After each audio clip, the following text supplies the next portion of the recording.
हम बात कर रहे हैं इस टॉपिक पर कि नाभि नले कोड़ी की समस्या क्या है, क्यों होती है और इसके क्या क्या सिम्टम्स हो सकते हैं।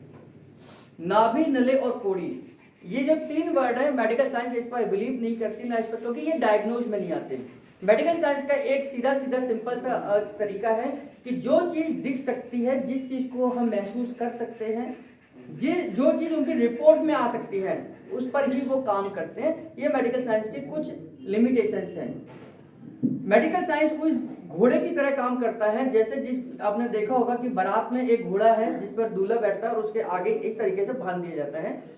उसके इस तरीके से इसलिए बांध दिया जाता है कि वो बाहर ये चारों तरफ ना देखे कि इतनी सारी भीड़ है तो कहीं बिदक कर भग जाए।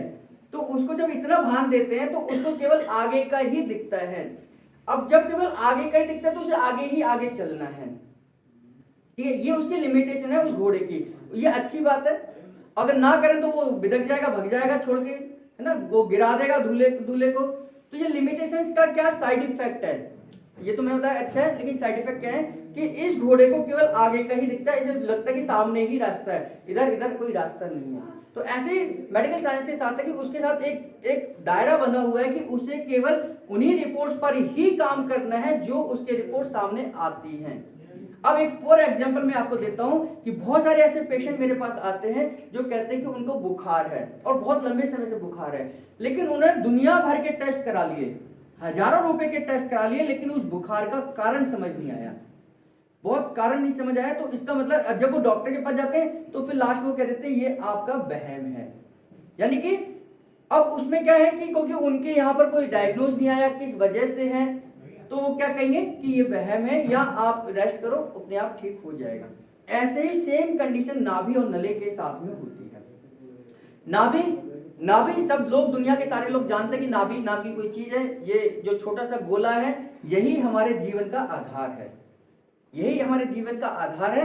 ये आधार कैसे है कि जब बच्चा पेट में मां के गर्भ के अंदर होता है तो सारा का सारा न्यूट्रिशन, उसे जो भी ब्लड सप्लाई है, जो भी खाना पीना है, जो कुछ भी उसके लिए जरूरी है, इसी नाभि से अंदर जाता है और इसी नाभि से बाहर आता है। यानी कि माँ का और बेटे का जो कनेक्शन है वो नाभि के साथ ही जुड़ा है। इसलिए जैसे ही बच्चा बाहर आता है, इस दुनिया में आता है, हम उसको कनेक्शन को काटते हैं, यानी कि उस नाड़ू को काटते हैं और वो अपनी पहली श्वास लेता है ना। तो अगर वो ना ले, ये बहुत सारे डिटेल में हम चले जाएंगे, तो अभी मैं बात कर रहा हूं केवल नाभि की बात। तो नाभि क्या है, हमारे जीवन का आधार है। अगर नाभि जीवन का आधार नहीं होती तो बच्चे का डेवलपमेंट ही नहीं होता। मेडिकल साइंस ये कहती है कि हमारे जीवन का, हमारे शरीर का आधार ब्रेन है। मैं थोड़ी सी इस चीज को क्लियर करूंगा कि हमारे, अगर मेडिकल साइंस ये कहती है कि हमारे पूरे शरीर का जो मेन पार्ट है वो ब्रेन है, लेकिन हम जो कहते हैं कि नाभि है, तो दोनों में अंतर क्या है कि वो सही है या हम सही हैं।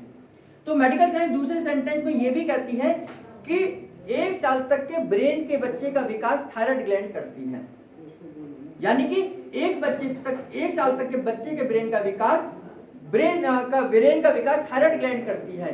अगर मान लीजिए अगर आपकी बॉडी का आधार होता है तो वो तो बाद में डेवलप होता है। यानी कि पहले नाभि बनती है, धड़कन आती है, महसूस होता है कि प्रेगनेंसी हुई है, उसके बाद में ब्रेन डेवलप होता है, तो आधार तो वो हो ही नहीं सकता। दूसरा, मेडिकल साइंस ने ये कहा कि 1 साल तक के बच्चे के ब्रेन का विकास थायराइड ग्लैंड करती है। यानी कि ब्रेन से पहले तो थायराइड आनी चाहिए, तभी तो ब्रेन का विकास होगा। तो ब्रेन से पहले थायराइड ग्लैंड का होना जरूरी है, और थायराइड ग्लैंड का संबंध सीधे सीधे आपके डाइजेस्टिव सिस्टम से है। यानी कि आपको जब तक टायरोसिन एमिनो एसिड नहीं मिलेगा तब तक थायराइड डेवलप नहीं होगी, और थायराइड डेवलप नहीं होगा तो ब्रेन डेवलप नहीं होगा। तो ये दोनों एक दूसरे से कनेक्शन है। ब्रेन डेवलप होने के लिए थायराइड का डेवलप होना जरूरी है, थायराइड का डेवलप होने के लिए पेट में टायरोसिन एमिनो एसिड का बनना जरूरी है। और टायरोसिन एमिनो एसिड कहां से आएगा, जो मां प्रोटीन चीजें खाती है, आपने देखा होगा प्रेगनेंसी में प्रोटीन की चीजें इंटेक कराई जाती हैं, उस प्रोटीन से ही टायरोसिन एमिनो एसिड बनता है। क्योंकि प्रोटीन के डाइजेशन के बाद ही, उसके मेटाबॉलिज्म के बाद ही टायरोसिन एमिनो एसिड बनेगा। इसलिए दूध पिलाया जाता है, इसीलिए दालें खिलाई जाती हैं, प्रोटीन की चीजें इंटेक करने के लिए कहा जाता है, एक्स्ट्रा प्रोटीन दिया जाता है। क्यों? क्योंकि उस प्रोटीन के डाइजेशन के बाद ही टायरोसिन एमिनो एसिड बनेगा, और टायरोसिन एमिनो एसिड आपके थायराइड का डेवलपमेंट करेगा, और थायराइड डेवलप होगा तो ब्रेन डेवलप होगा, ब्रेन डेवलप होगा तो संचालन ठीक से होगा, यानी कोऑर्डिनेशन ठीक से होगा। तो कोऑर्डिनेशन के लिए ब्रेन जरूरी है, लेकिन शरीर का आधार हमारी नाभि है, क्योंकि नाभि से ही सारी चीजें चलती हैं। अब मेडिकल साइंस में तो किसी भी अल्ट्रासाउंड में, किसी रिपोर्ट में, एमआरआई में, सीटी स्कैन में कहीं नाभि नाभि कोई चीज नहीं आती, इसलिए एलोपैथी इस पर कोई काम नहीं करती है। जैसे मैंने आपको बताया कि जो उनके सामने दायरे बने हुए उसी दायरे में वो काम करते हैं। अगर रिपोर्ट में आ गया कि ये खराब है तो वो खराब है, अगर रिपोर्ट में नहीं आया तो दुनिया में कोई भी आदमी चिल्ला चिल्ला के मर जाए कि ये चीज खराब है, वो नहीं मान सकते हैं।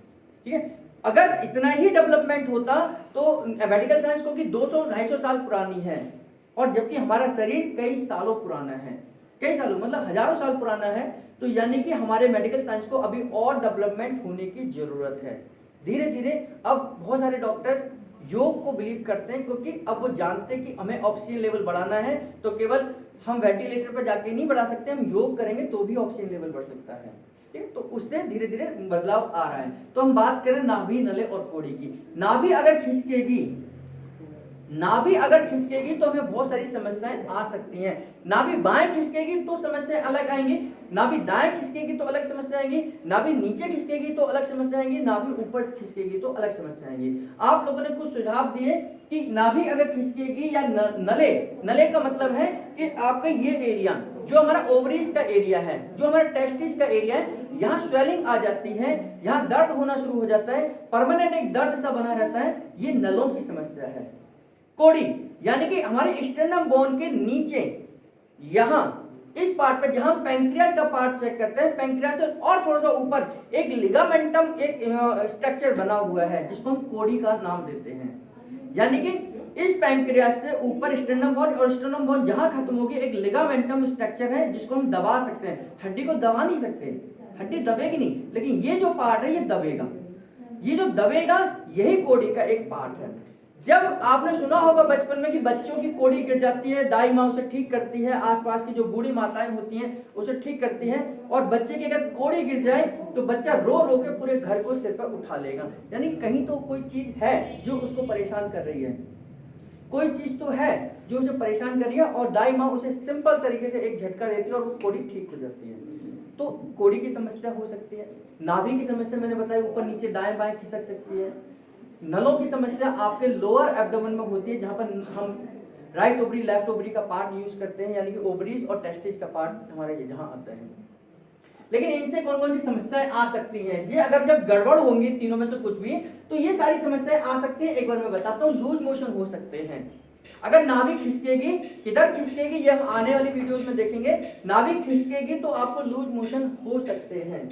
पेट में दर्द हो सकता है, अगर नाभि खिसकेगी तो आपको पेट में दर्द हो सकता है, पेट का एरिया आपको दुखन करना शुरू कर देगा और बेचैनी बन जाएगी, सीवियर कॉन्स्टिपेशन हो जाएगा। नाभि खिसकने से आपको कॉन्स्टिपेशन हो सकता है। मैं आने वाली वीडियोस में बताऊंगा कि किधर नाभि खिसकेगी तो कॉन्स्टिपेशन होगा आपको, और किधर खिसकेगी तो लूज मोशन होगा आपको। भूख मिट जाती है, जब आपको भूख, नाभि जब खिसकेगी तो भूख लगना बंद हो जाएगी, आपको भूख ही नहीं लगेगी, आप जो कुछ खाएंगे वो आपके शरीर को नहीं लगेगा, और लगातार वजन कम होता चला जाता है, लगातार वेट कम होता चला जाता है। नाभि की वजह से आपका लगातार वेट कम होता है, और ऐसे हमने बहुत सारे पेशेंट देखे जिनका एक महीने में 10-10, 15-15 केजी वेट कम हो जाता है। इसके कारण भी है, मैं बताऊंगा आपको क्यों, कैसे खिसक जाती है। गैस्ट्रिक रीजन यानी गैस्ट्रिक प्रॉब्लम भी हो सकती है, यानी कि आपको गैस बहुत लगातार बनती रहेगी अगर आपको नाभि के खिसकने के चांसेस हैं। नाभि खिसकेगी तो गैस भी आपको बन सकती है। पेट टाइट हो जाता है, इतना टाइट हो जाएगा ना आप उसे फुला सकते हैं ना पिचका सकते हैं, यानी कि आपकी टाइट इतनी मसल्स हो जाएंगी जैसे आपने यहाँ पत्थर रख दिया है। जैसे आप जब टच करेंगे तो ऐसा लगेगा कि किसी पत्थर को टच कर रहे हैं, इतना सख्त आपका पेट हो जाएगा जब नाभि अपनी जगह से खिसकेगी। तो वॉमिटिंग की फीलिंग, जब कोड़ी अपनी जगह से खिसकती है या नाभि ऊपर की तरफ खिसकती है तो हमें वॉमिटिंग की फीलिंग आ सकती है, यानी कि हमें लगातार जो खाते हैं वॉमिट हो जाते हैं, पानी पिएंगे इवन तब भी वॉमिट हो जाएगा, अगर हमारी कोड़ी और नाभि की समस्या की वजह से ऐसा हो सकता है। अचानक से गुड़गुड़ की आवाज आनी शुरू हो जाती है, जैसे हमने कई बार सुना, कई बार देखा, कई हमें ऐसी सूचनाएं मिलती हैं कि हमारे प्रिय जन का किसी का एक्सीडेंट हो गया, कोई ऐसी सूचना जो हमें परेशान कर सकती है, तो वो सूचना सुनते ही हमारे पेट में गड़बड़ी हो जाती है। इसका मतलब है कि आपका बायोलॉजिकल क्लॉक उतना स्ट्रॉन्ग तरीके से काम नहीं कर रहा है।